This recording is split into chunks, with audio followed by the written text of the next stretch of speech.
When looking at purchasing a car, we look at various benchmarks to compare one car with another car.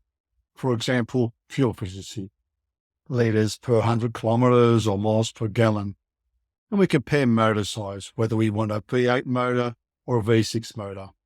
Another example, when we're purchasing dishwashing detergent, we purchase a certain packet. Each packet produces a certain amount of washes. So we know that one pack lasts us a certain amount of time.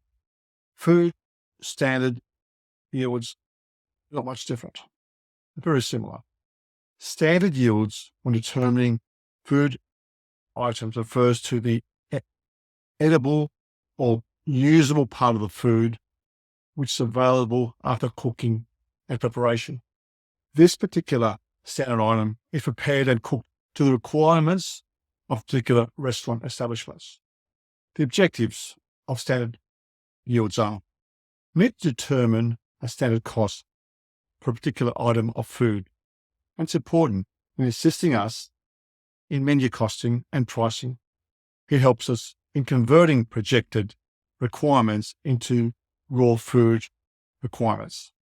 It creates standard benchmarks for comparing operating results and measuring efficiency in food production areas.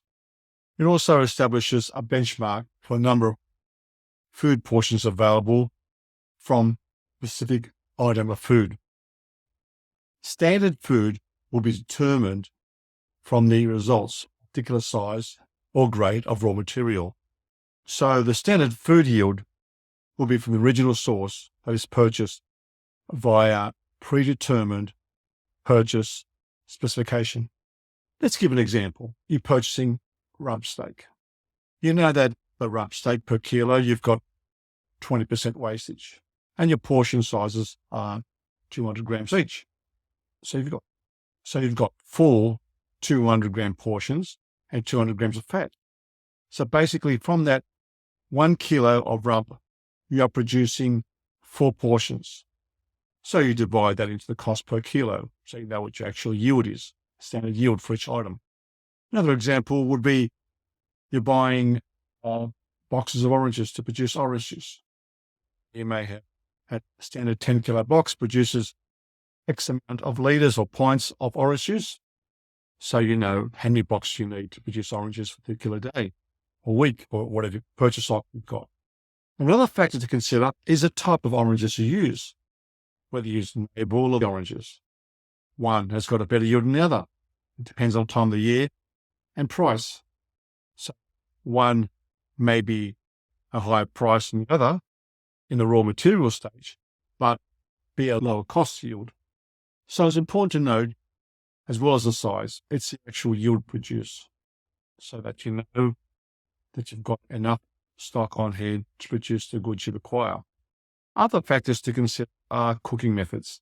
Some cooking methods get better yields than others. So it depends on the style of cook you've got, the style of meal you've got. Labour cost, preparation of the food. Again, you may need more labour to prepare the particular raw material, peeling, cutting, trimming off fat or whatever you may do. So that has to be considered as well too. Now, why do you need standard yields?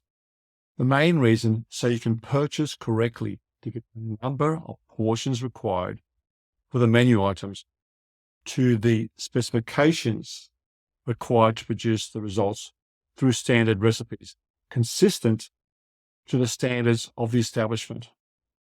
What if you don't have standard yields?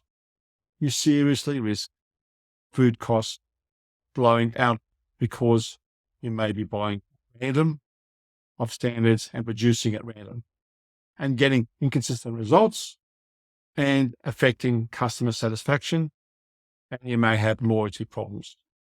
So again, I go back to the McDonald's model. Standard yields, certain portion sizes, they get the same results.